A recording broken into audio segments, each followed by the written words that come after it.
Definitive Crusade. I'm your host, joining Machine Hughes. And not only do we have a full house of comics for you this week, we have a full house of horse. Starting off with the lovely Freyja.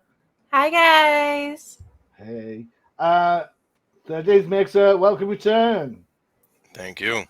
13. And Woo! What's of that? course, of course, it wouldn't be a Jason Todd bashing without this person. It is the Knight. Woo! What's up? Let's I've been seeing a lot about people bashing literally on Jason Todd lately. people. Well, he deserves Joker. it lately. Agree No. to disagree. It's okay. You love him, I hate him. It's okay. What did I hear? That you haven't seen enough? Well, No, I heard. that's not what you heard. Oh, I heard a rumor, Matthew, that somebody in this room right now actually voted in the first instance to get Jason Todd crowbarred. Oh, I saw the tweet. I know who it is. we're not gonna say names, right? No. Top Well, 13. I'm not going to say names, but apparently the guy made 13 calls. Exactly. I'm too young, so I I'm wasn't. your around for clear. that. It doesn't work for me, so it's like I'm at the beck and call of you. Hey, I was a young kid, but I knew which call to make. So why is it before The my wrong time? one is The what wrong you one. made. Ooh, that's a matter of opinion. You know what? In all fairness, when I read Batman 137 last week, I absolutely I'd loved the line that Selena says to a cohort. Let's get his biggest failure, called Jason. And I thought, not because the character's a failure. Don't get me wrong. I'm not a big Jason fan, you know that. But just kind of how everyone perceives what happened to Jason as a failure on Batman. No one thinks it's a failure on Robin being a complete douche and trying to take on the Joker by himself. But that the Jason Todd thing is classed as Batman's biggest failure, isn't it? So it was an interesting line. I thought that was quite clever. There you Yeah. go. I smell another tweet coming on. No. I think Jason's going to he's going to be a major player. Honestly, it was a good thing that he died because then he became Red Hood. Like, it was a good growth for him, I guess. You know, because No, if he was, it's good that he got brutally murdered. Otherwise, he would have never become this character that the majority wouldn't of the have had- comic hates. it wouldn't have I've had got like, like a bad transmitter. Sorry. you know what I mean. I'm just glad It his was a middle good name is character writing. That said, let's just do a run and score of the whole Gotham War, gang war thing. On the side of Batman, we have Batman and Damian. Is that right? Yep. Everybody else is on Catwoman's side. Is that right? Which doesn't really make any sense for a number of them. It doesn't make any sense for Nightwing, who's on an anti-crime kick in Bloodhaven. So why is it all right for him to have an anti-crime kick, but not Bruce? Yeah, and it also kind of doesn't make sense for Batgirl either, or Which Oracle. one? Oracle. Exactly. All right. Okay. So Barbara. So, Yeah, I like mean, the OG, like Batman. You know, it doesn't make sense for them. It makes sense for freaking Jason because Jason does his own thing anyway, and it makes sense for I think like Don't you the dare. other ones. Don't you dare. It's not Not- Stephanie. Not Stephanie, no. She got into the whole gig by trying to stop her dad from committing robberies. Yeah, like So- her dad being the criminal also doesn't make sense for her to be on Catwoman's side because she's been through that. Just like Damian, she's been not to the same extent, but like she's been through that little show. She's been in that world, so she should know better. And then like I don't know, it just doesn't make sense for quite a number of them. And and Damien very much so, but he's not part of it. And I'm like, because he grew up in a cult that was saying like, oh, we gotta kill people for the betterment of the world. He's already been through that show, so he knows better. It's interesting. It's good. Go on, sorry. I was gonna say it's basically it's exactly the same thing, except they're using murder instead of like petty like theft. Yeah. It'd be interesting. Bring on another hotline. I'm ready to call. I've got my 13 cents ready to go. All right, okay. No gang war books this week to talk about. Nope. We have gone through the four corners of the DC world. First up is a book which generally doesn't get a lot of love from us. No, it's not a Red Hood book. It's Green Lantern. No, it's not. Sorry, I apologize. It's Superman Lost. I get confused because of the cover. So it's Superman Lost, which we did actually love. I apologize. We will get to Green Lantern in a couple of books' time. So there you go. So this is Superman Lost, number 6 out of 10. I wish they wouldn't keep confusing covers like that. That's great. Written by Christopher Priest. Carlo Pagliuan is on art. Jason Paz is on inks. Jeremy Cox is helping on letters. Jeremy Cox on colors, letters, and Willie Schubert. Who picked this? Me. That would be that would be me. Go on, take it away. Okay, so I picked this because we haven't talked about Superman in a while, and I remember liking the first couple books. Agreed.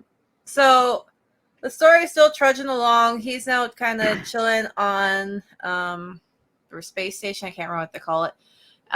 With the Justice League, and they're all trying to be, as compassionate and caring as they can be with his situation, Clark's situation, because he's kind of suffering from some PTSD.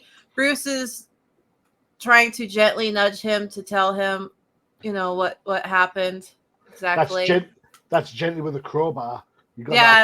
It's Bruce's gentle. You know that Bruce is gentle. Bruce's version of it. Crowbar. Can we leave crowbars out of this? We've already had enough Jason Todd bad. Okay, Come so on. that's the last crowbar. It's funny. That is the last Jason Todd joke I will crowbar into this conversation. So he kind of tells him. So what happened essentially in the book is there is this Green Lantern. Her name is, I believe, Hope, and he's in this alternate universe world that's dying, and he's kind of attached to the people, and he wants to save them from their dying planet. And they keep telling him nothing's gonna work, man. You just gotta get home or whatnot.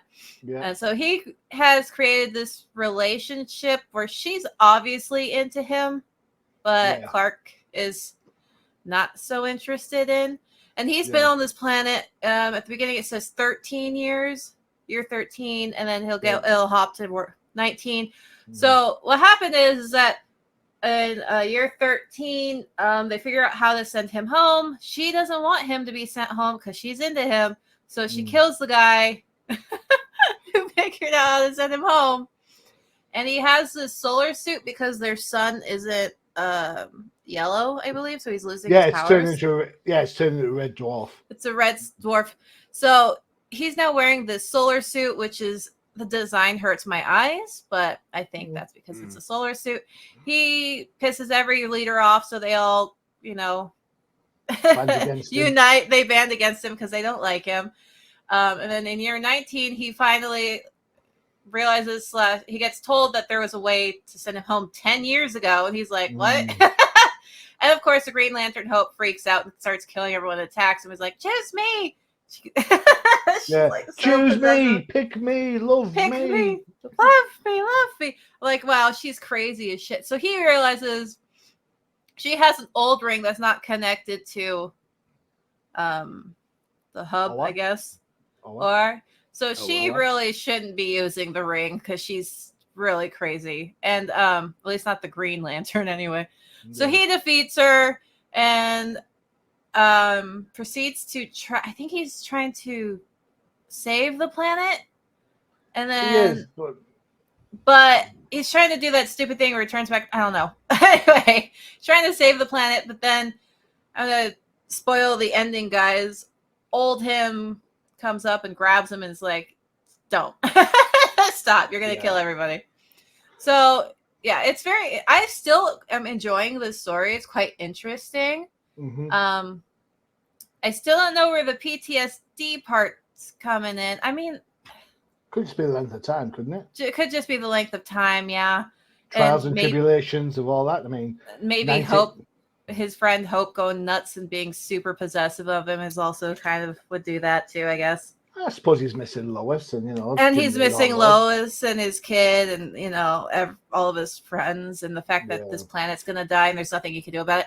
So I get that, but it's good. It's good so far. I like the art style. I like the story so far. I like how they do the panels. I'm not big on these little black bits that they throttle up. Those... This is Christopher Priest on any book he writes, whether it be Vampirella, whether it be stuff for Marvel, whether it be DC stuff.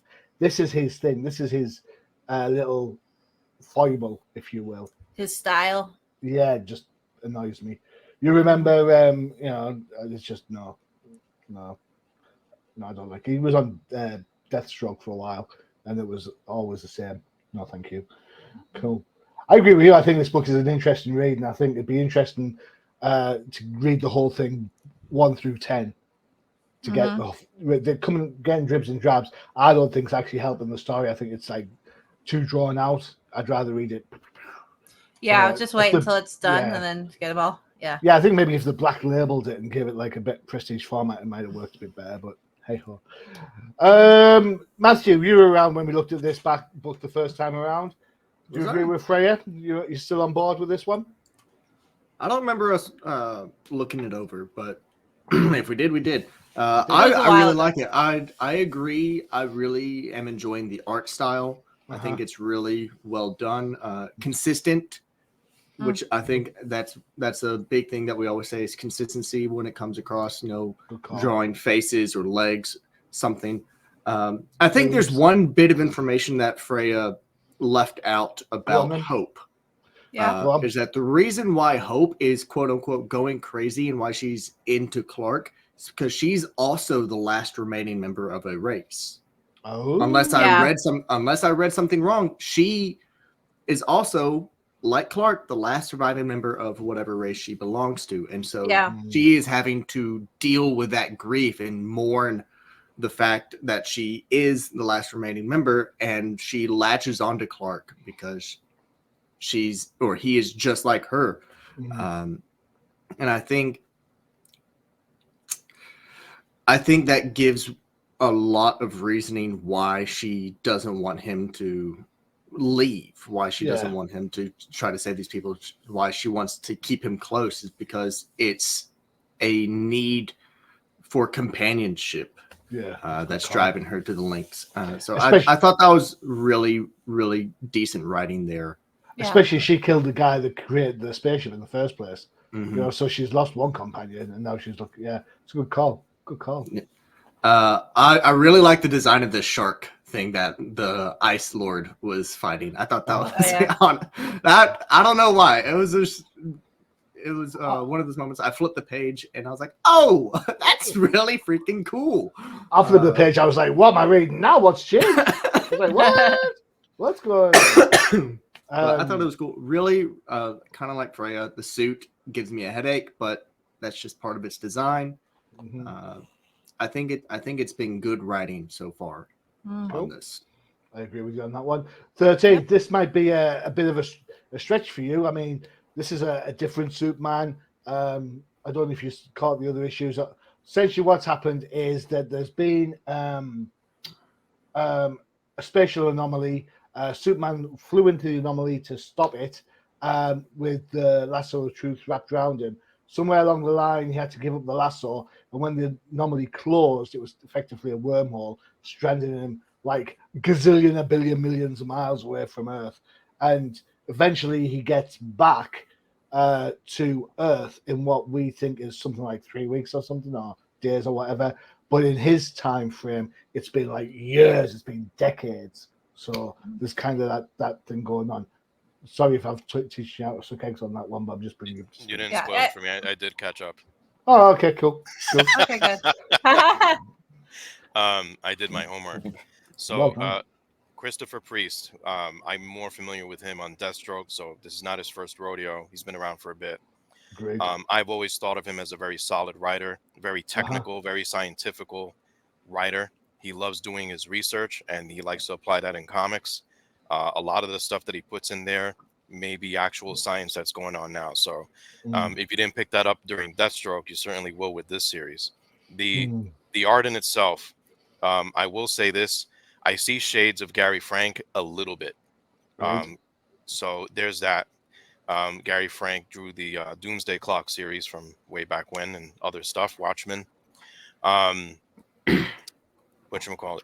Yeah, so what I like about this tale is a lot of writers say, or even fans, that Superman is a tough character to write because he's just too powerful.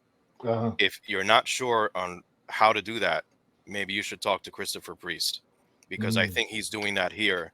He's showing you that, yeah, Superman is very powerful, but at the same time, there are other avenues to write a Superman story. And I think this one fits perfectly because an event horizon is something that no one in this universe knows how anything can survive. But yet here we are in a comic book and Superman survives that, but at what cost? So the cost is he loses time, distance away from family, and that can be traumatizing. And that's one angle of Superman that has been attacked in the past, his brain.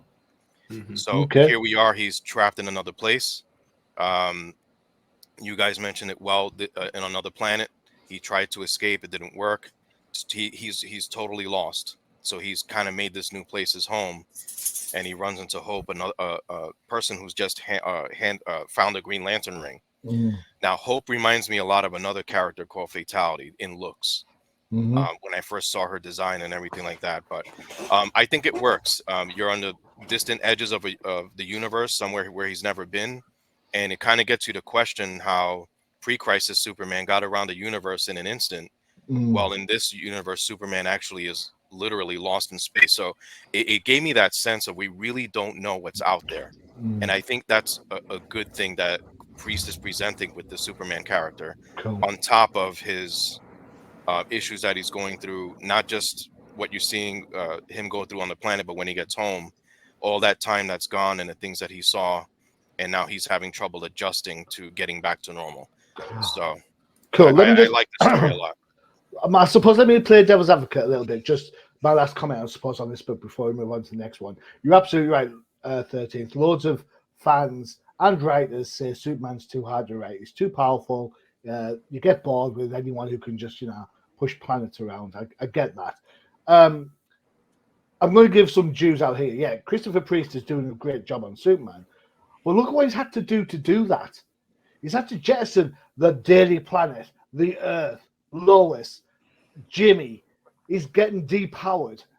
That's a shed load of stuff to jettison to tell a decent Clark story. Well, I think the juxtaposition between saying Superman's hard to write, I get it. He is, because he is super powerful, same as how Carol Danvers is hard to write over at Migraine. So to tell that story, do we have to jettison all this stuff and end up with this kind of depowered version of Clark, who, by the way, is still doing things that Clark would do? I've said this before. Clark is the character. Superman is the mask. Yeah, cool. Yeah. That's just a kind of a comment. I think it's a healthy blend because, he didn't completely jettison Metropolis. He's still showing you that it's there. He's just showing you a Superman that is literally lost, and that's really the focus on this. I don't recall any Superman story I've read where he's been like this. Yeah. And I think that's where the newness or the interest is, because if you're lost in the fringes of space with nothing but your wits and with a sun that's about to implode and become a red giant, you're in deep trouble. And I think those are good things for Superman. I've always said that I've always believed that Superman functions better as a cosmic adventurer more than he does on Earth. But Earth is his home. That's just how that's how his history has been. Cool. Excellent. All right. Good call. Good conversation. Well done. Next up is a book. I can't remember even looking at this book once. And there's a reason for it. Next up is this beauty. Danger Street, number 6 from DC Black Label. Riffing off a Highlander cover. There can be only one. But this is issue 9. I wish there was only one. I wish we had 9 This is written by Tom King, who can divide and fans like nobody's business. I've never known such a divisive writer in my life, but Tom King is the words guy. Jorge Fornes is on art. Dave Stewart of Dark Horse Comics is on colors. And Clayton, who can't miss a book, Cowles, is on letters. Which numpty put their 13 cents in and picked this? I spent 50 cents on a hotline. That's all I'm going to say. Was it you? Did you not pick this? Matthew, was this your book? No. No, 13th, it was 13th book. It was 13's book. Yeah. Don't deny it, 13. Yeah. All right. We got receipts. I don't have a lot to say about this, so I know I'm going to eschew normal protocol on this. I'm going to get my bit out of the way first, and then you lot can argue about this.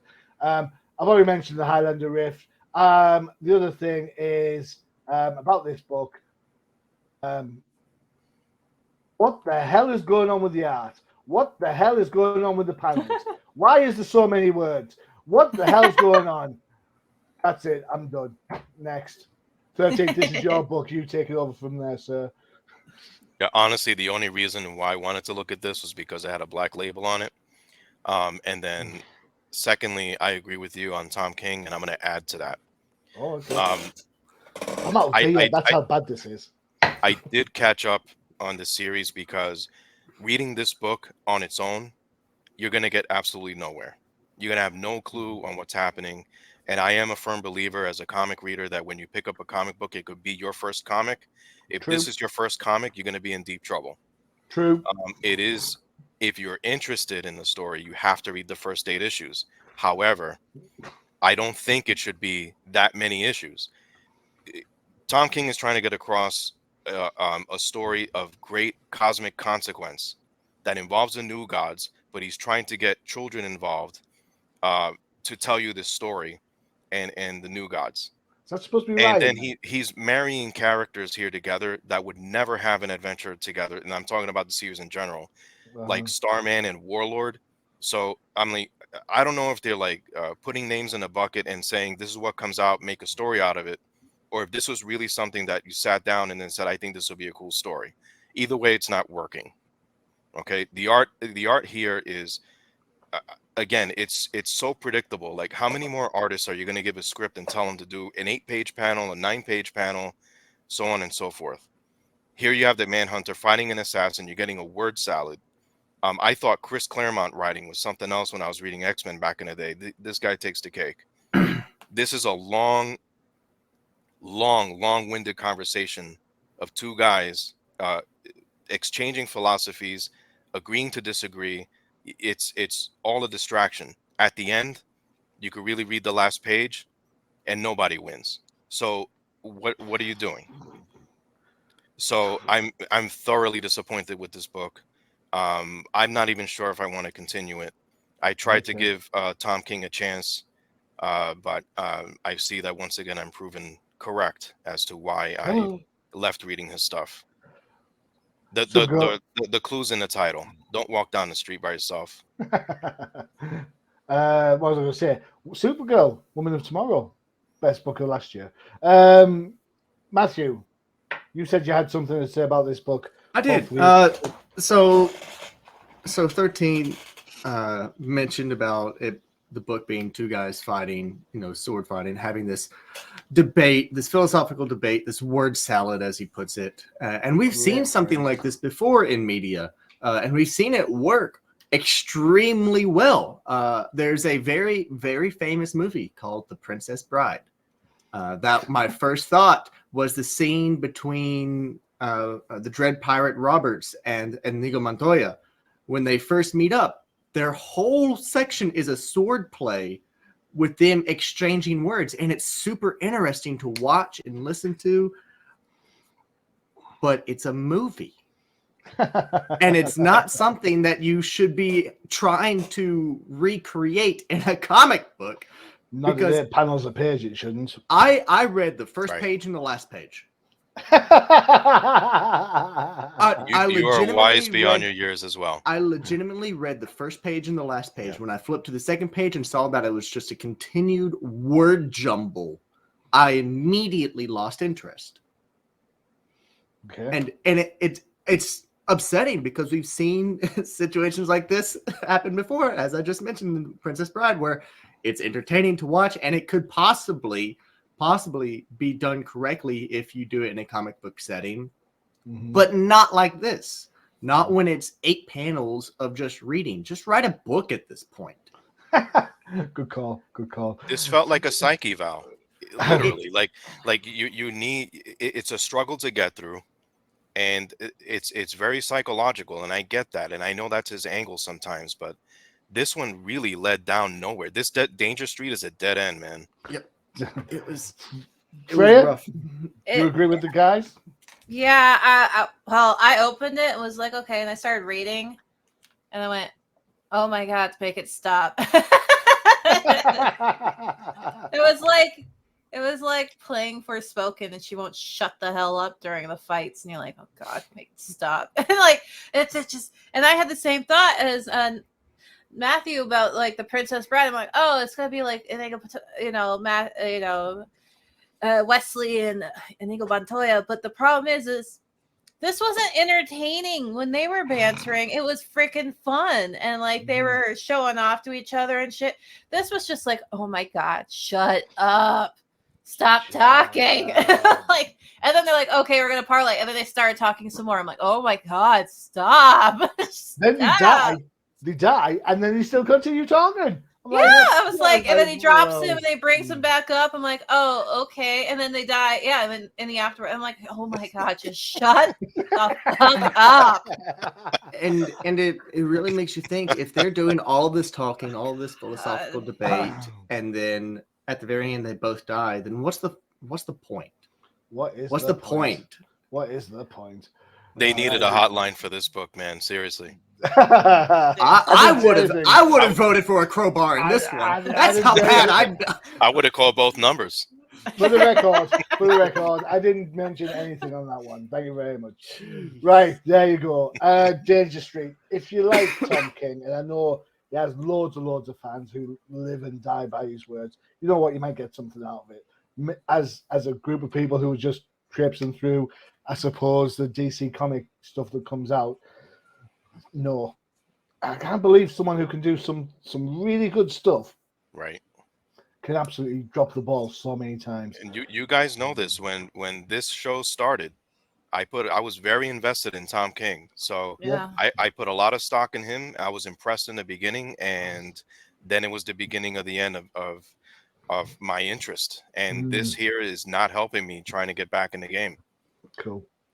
Right, time for an advert for one of our other shows. They're on sabbatical for this month, but just to keep your appetite wet, get ready for October. It's K-pop.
Pub Cosmos back again in October. I believe, Freyja, did you mention you're going to have a Halloween special? Maybe, but I did mention I am going to be dressed as Batgirl all month. So Which one? Yeah. Which one? I'm going to do the one that it's like black, yellow, and then that like dark blue color with the cape and the little horns. Okay, cool. Well, yeah, we'll see. At least I'll try. I have to make the outfit, so it's a little hard. Here we go. As long as you've got ears, a cape, and a cowl, you're fine. That's Yeah. what it was. All right. Next up is the Knight's book. Tis my book. And we've gone to a stage we don't, as I mentioned at the start of the show, we don't normally talk a lot about Green Lantern. This is written by Jeremy Adams, art by, I'm going to say Manico, is that how you pronounce it? Romelu Fajardo Jr. is on colours, and Dave Sharp is on letters. Matthew, what was it about Green Lantern that by brightest day you picked this book? It was Green Lantern, and I occasionally enjoy a Green Lantern book as long as it's done right. I enjoy picking Green up Lantern Green Lantern. fan? Yeah, I'm a Green Lantern fan. Okay. Sorry, I was trying to think of a joke to make about Ryan Reynolds with this, but just like his movie, it fell flat. So just point out that my wife loves that movie. I'm sorry.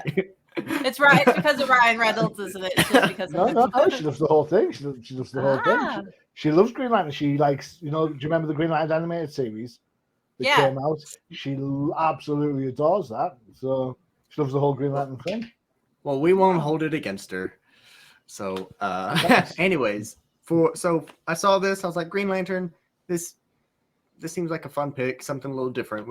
I don't think we've discussed Green Lantern in a bit. This is the third issue in how many are they running? Who cares at this point? Who cares? It doesn't have a. I think it's not an ongoing. I don't think it has I don't think it's got a limited issue on this one. I think it's an ongoing. Well, if it is, it is. That'll be cool. But we open up the book to find, our favorite Green Lantern just falling out of the sky. Something about Jessica's my favorite Green Lantern. Just want to say okay. Oh, a lot of people's favorite Green Lantern. All right, carry on. Sorry. Hal's falling out of the sky. Something about his ring losing power.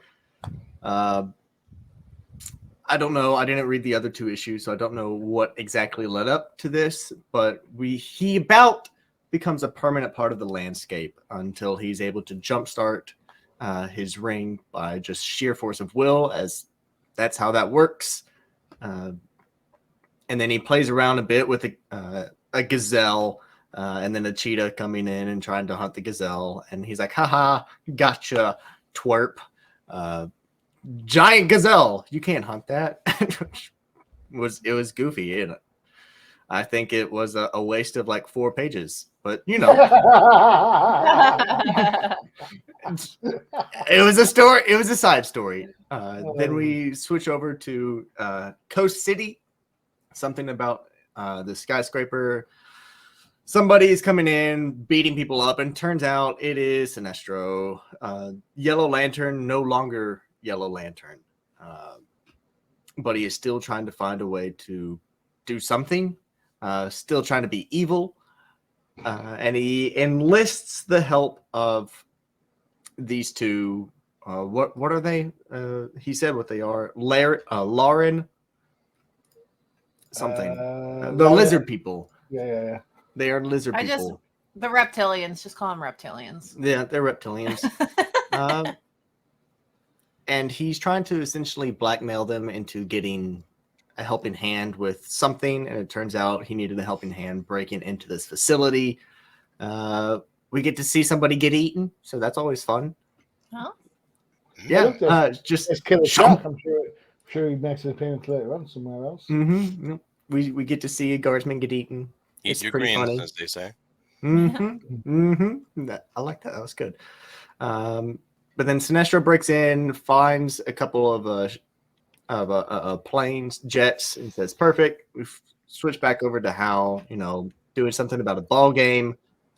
Once again, a couple waste of panels because they don't exactly push the story forward, in my opinion. Then he goes and talks with Carol about Sinestro breaking in, and he's like, "Oh, I'm gonna find him." And then we end with he's sitting at a diner talking about or thinking about how he has to find Sinestro and stop whatever plans he's going to come up with. And then Sinestro appears. So I'm so glad, as you could probably tell from my...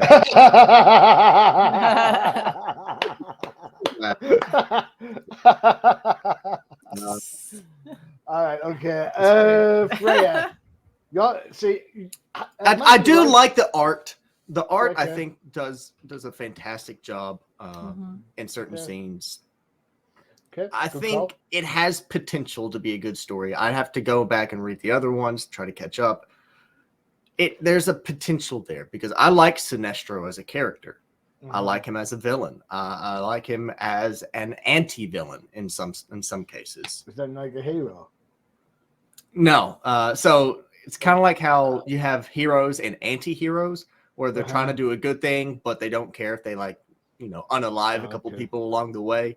An anti-villain is kind of like you're a villain. You're not afraid to do the bad things, but you have kind of a conscience to you. Okay. All right. It's good call. Matthew, you love Green. Well, you like Green Lantern.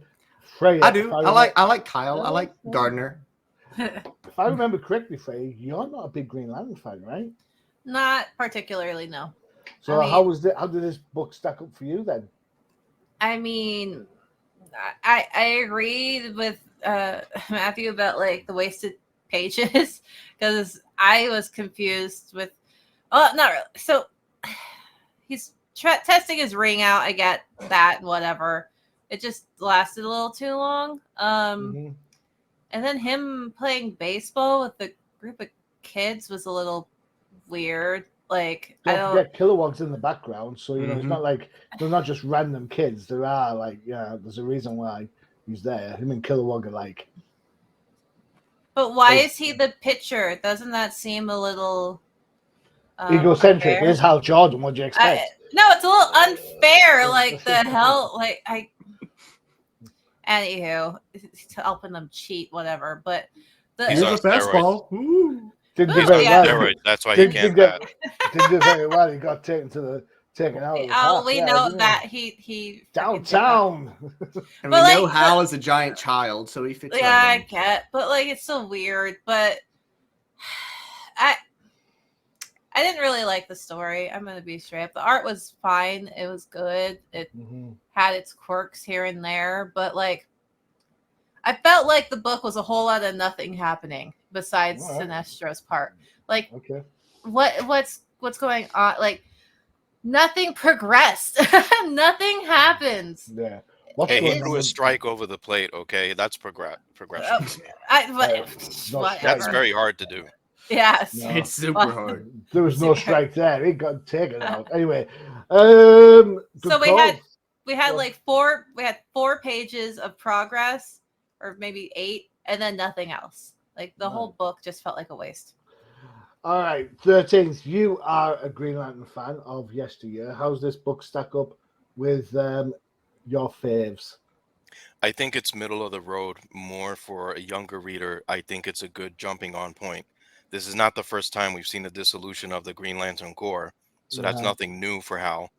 And now he's coming back to Earth. It felt familiar in the sense of his relationship with Carol Ferris, love it or hate it. I think the introduction of a fiance in this series so far, I think is a good touch. Kind of gives Hal Jordan a sense of are you really going to do this or not?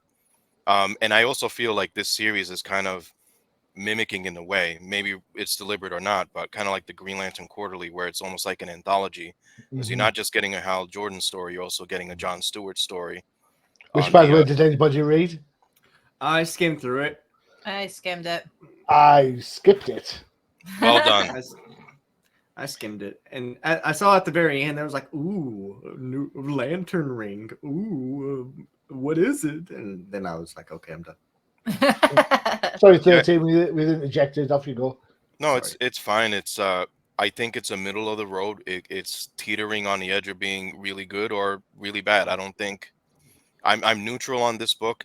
I don't like Sinestro hanging around on Earth he's just been chilling here for the entire time, and he knows what store to go to go buy clothes and wear a hoodie and everything like that. I don't like the look on him. I did like that the Legion of Doom was mentioned in here. Hopefully that's something that becomes part of this book to kind of raise the interest levels a bit. But I think the focus here is a lot more on Hal Jordan kind of going back to basics, and it's very basic. Again, I think this is a good jumping on point for someone who is not familiar with Green Lantern. I've seen other Green Lantern series kind of picked up where they left off, and if you don't know what's going on, you're going to be lost. At least with this one, you have some sort of a footing. I don't have any qualms with this book. I don't love it. I don't hate it. The art is, I agree with the assessment here. It's solid in some places.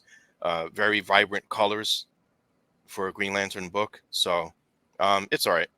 Okay. I definitely buy the other issue just to see where this is going.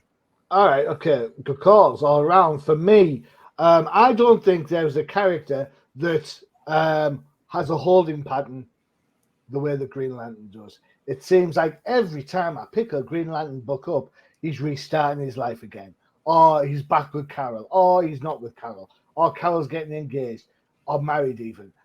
There is nothing new in this book that gives you any indication that actually Hal Jordan as a character has progressed from Emerald Dawn times of the 80s, if not before then. This is just Green Lantern 101. Oh, he's got his power rings fully. Oh, Sinestro's there. Oh, he's going to have a fallout with Carol. Let's see. Tick, tick, tickety, tick. Everything that you need in a Green Lantern Hal Jordan book is in this book. And I've seen it too many times, too often, and I pity anybody who drops their $4.99 for a book that absolutely goes nowhere about a character who's done all this so often. There you Tell go. us how you feel, Johnny. I just think, why am I even bothering reading this? Why? You're welcome. Killing me. Hey, I also, I'll be honest here. After all the tweets I saw this week, I was like, what book will make is that Johnny what it the least happy? Right, okay. Well, you lost that bet because Danger Street was a pilot.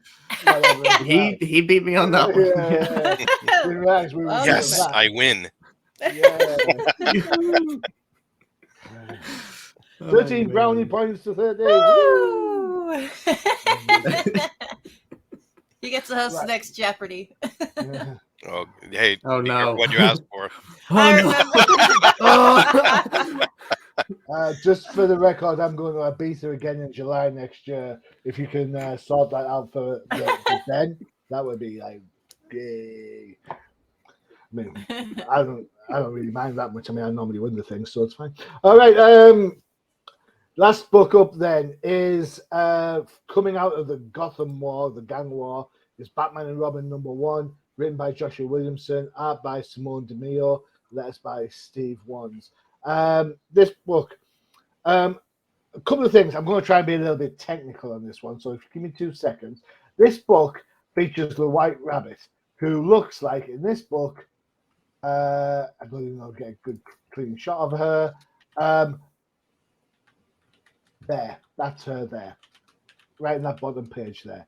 Now, I'm all right with the idea that your art style changes and, we've got to present characters in different lights and all that sort of stuff just to kind of prove a point that comic books aren't just cheesecake. So then explain to me why Stanley Archer has this character, which is the White Rabbit, as the variant cover. Can you please pick a style? If you're going cheesecake, go cheesecake. If you're not going cheesecake, don't do cheesecake. Don't do both. You know what I'm saying? By the way, this is a great cover, and I've already ordered it. So even without the fishnets, even without the fishnets, I might have to order a poster of that. Everyone's excited about Batman all of a sudden. Yeah. Have you been reading too many Green Lanterns, Johnny? No. Okay. No. You heard that he hasn't been reading enough. Yeah, something like that. But I'm reading just the amount I don't need to read any more Green Lanterns. I just read the ones from like 10 years ago because it's the same story. So, save my money, man. So this highlights the fact that Damian is on the side of Batman when it comes to the whole who's right Catwoman or Batwoman argument that's going on. Batman or Catwoman that's going on in the main books. The art is very stylized. Freyja, we've seen something very similar in the Batgirls book. Matthew, you'll remember that as well. This isn't quite as, I suppose, standard fare as you'd expect. The color schemes do get a little bit wonky, where there seems to be an overuse of a particular color for various backdrops. So, for example, you've got a lot of purple going on here, then there's a lot of white, yellow and white going on. It gives the book a kind of surreal feeling, like a little bit disjointed in places. I mean, where is that sunlight coming from? That looks like a closed wall to me. Where is that sunlight coming from? I just Freyja will probably pick me up on that as well at some point. It's from the ceiling. Yeah. The skylight. Yeah. It's LED lighting, Johnny. If it was from the skylight, then what's it doing on the wall, man? And if it's from the skylight, it's actually all how it's painted. Right, fair enough. I'm moving past that. Seems like the skylight in the kitchen as well. Look at that. Yeah. Do you not have a skylight in your kitchen? I thought everybody did. Okay. Jeez. Bring back the Chelsea apartment for Spider-Man. Story-wise, I didn't mind it so much. Actually, I thought it was a nice way of trying to get the two to reconnect. Damien is clearly his own character now after his troubles with the Lazarus Island and so on. I'm still not fully on board with Robin's new costume. I like the twist at the end where they're kind of forcing Batman to go up against that which he loves, which are the bats. But all in all, I was quite impressed. I quite liked it. I quite enjoyed it. I looked at it last week and I picked it up today from my comic book shop. It didn't have the art germ cover left, unfortunately. But no, I thought it was all right. It's a little bit chaotic is probably the other word that I'd use for it. Okay. 13th, what were you thinking on this one? I think this should really be the Robin and Batman comic book, to be honest. It focused a lot on Damian, which is okay. I know there's a lot of fans of Damian and whatnot, but I don't have any qualms with this issue either. I'm not too much of a fan of the art style, although I think in some panels, when Batman and Robin are jumping in to face the White Rabbit with them crashing through the windows, I think that's my favorite panel in the book, to be honest, because that had a lot of action to me with it. And I think that was fine. I think the dialogue is not bad. I don't think I've ever said anything bad about Joshua Williamson, so I'm curious where this is going. I've liked his work before.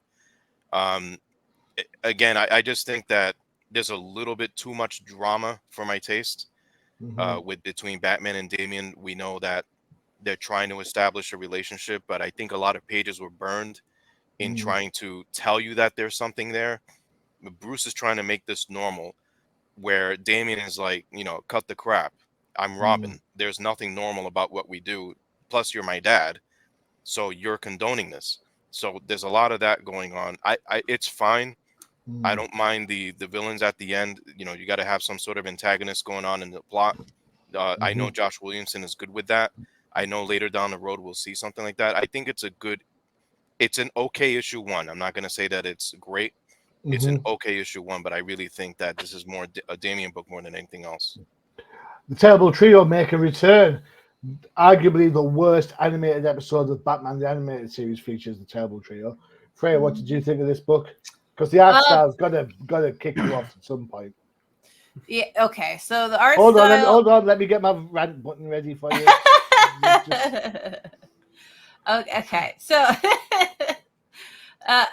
so there's too much use of lens flare lighting just all over the place constantly. The amount of orbs in this book started to make me feel nauseous. Like there's orbs everywhere.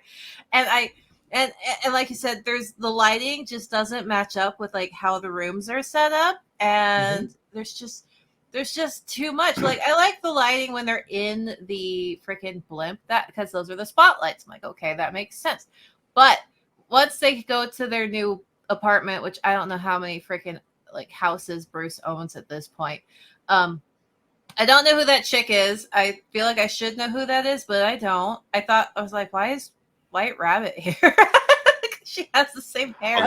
I didn't realize it was White Rabbit until someone told me. I was like, oh, yeah. Hey, Freyja, Bruce doesn't own any property on Danger Street. Just mentioning that. Oh, okay. That's good. But like, it's just so like, I don't know. The lighting just drives me nuts. And Damien's face bothers me, and I don't know why. Maybe because he's overly feminine and it just weirds me out. But he is only like 13. He's 14 if he's going to high school. So, but like some panels, he looks fine. Like when he's like with his little notepad and he has his pencil in his hand, he looks fine there. But then other ones, I'm like, who is this? And why is his face all jacked up? And it's the same thing with Bruce. I'm like, oh, some panels, Bruce looks really good. He looks like a 30-something-year-old man. And then other panels, I'm like, what is going on with his face? You know, where have his eyes gone? Where is what's going on? Like, Stir in the pot now. It's just, and I do appreciate that they look related. That's nice to have, but like, it's just so weird. Like, the lighting is what bothers me the most about this art style. The freaking lighting. There's too much light, and then you can't tell what's going on sometimes. It's just, other than that, colors are great. I love the colors, but like, tone the freaking lighting down, man. Like, it hurts. Hey, Eyes Without a Face is a great song. Okay. I do agree with 13 though. The panel with them busting in looked great. I also like the panel with Robin and the silhouette of him with everything that's going on in like previous issues. I do like that as well. It's a nice artistic style for that. But like I said, there's too many freaking orbs in every single panel. Every panel there's an orb, and I don't know why. Okay. Also, why is I'm kind of with how long Damien's been living with Bruce at this point, this like awkward relationship crap is kind of getting old. Because how long has he been with Bruce? Like since he was 2 minutes. 2 minutes. No, I mean in like the span of Talia dropping him at Bruce's house, how many years have passed at this point? Shouldn't they have like 4 or 5? Yeah, maybe? like shouldn't their relationship not be this strained? I mean, Well, you've got to like, think. I mean, don't forget that they had a massive falling out about a year and a half ago, which led to the whole Lazarus thing. I guess, but and still, I'm just kind of sick of this story arc with them. Is what I mean. Is like I hear what you're saying. I just want to move past this. It's the same thing with you and Green Lantern. I just want to get past this repetitive story arc because I can't figure out what else to do with Bruce and Damien together. I don't think they've been together since before Flashpoint, at least after Flashpoint. So that's another thing. Bruce, why are you such a crappy parent sometimes and a great parent at other times? Remember too that for years that he's had a horrible, a great relationship with Dick Grayson and horrible at the same time. Yeah. So this is nothing new. Bruce doesn't know how to be a parent because let's face it, his parents didn't hang around for so long. Waiting patiently in the wings. We have. Yeah. Sorry, Matthew. Go on, Frey. We will say one more thing before we jump to Matthew. I like the story though. Okay. So even though it's repetitive and irritating with the Bruce and Damien thing, I like the overall. Cool. Excellent. Very well. You know me. Always like to hear your rant. Matthew, close us out. What do you think of this book? A couple of funny things. Oh, the scene where Bruce tries to make tea and then Damien snatches it from him and goes, "That's not how Alfred taught me how to make tea. That's not the gentleman's way to make tea." And then he proceeds to make it the exact same way. I thought that was kind of funny. You just, okay, cool. When does Robin have a vehicle, and how does Bruce not know about it? They weren't together. Where were they keeping it? Exactly. Where is it parked? Danger Street. Does Robin have a little makes nest? Sense. That makes It's on Danger Street. There we go. We've come full circle. That's what they were arguing about on the rooftop. Who gets the Robin car? Ah.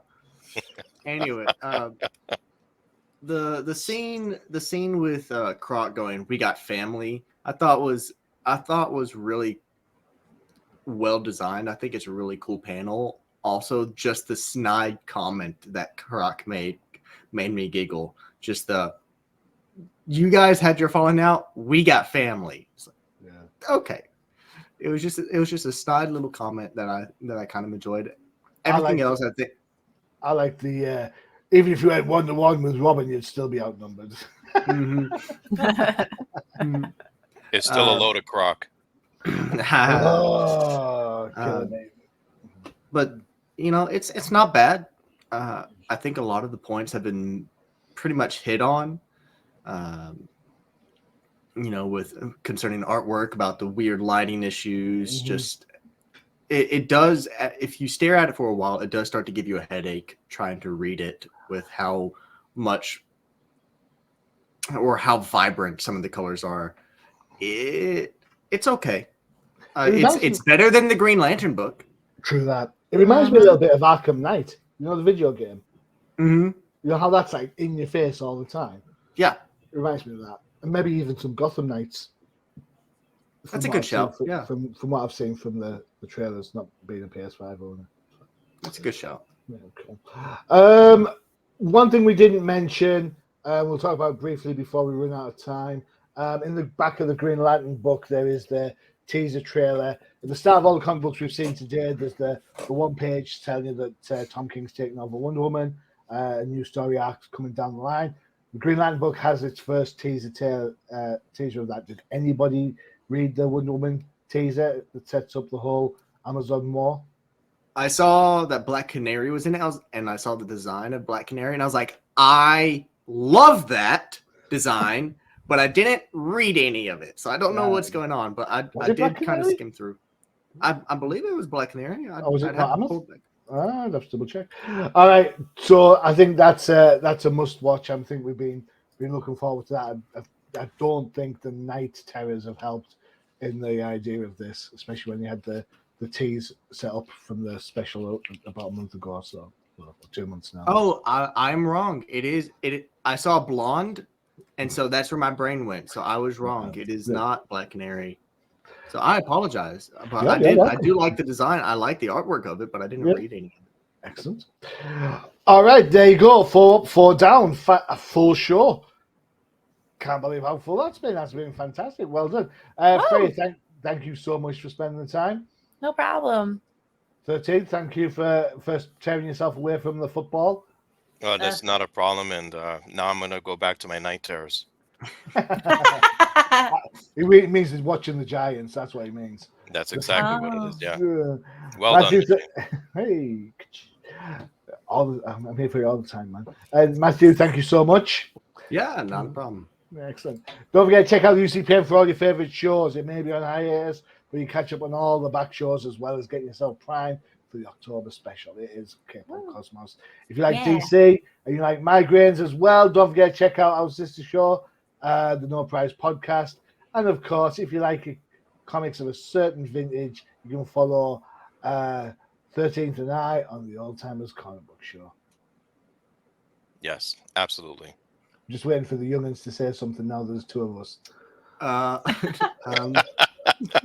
Do we really need to say it? This is normally where you say something like Chrissy, and I'll get all bent out of shape. But do we need to say it though? It's kind of implied. All right, okay. Cool. Yeah, cool. All right, the Old Timers Comic Book Show, where the comics are older than these other 2 people on the show that aren't being 13. There you go. Hey, you said earlier about how you always win Jeopardy. I mean, it's just knowledge that comes with age. I'm not old. I'm just lost like Superman, okay? Yeah. I've heard that before, like a Green Lantern story. All right. Guys, thank you so much. I've been your host, Johnny Machine Hughes. And as always, adios. Bye, guys. Bye-bye. See ya.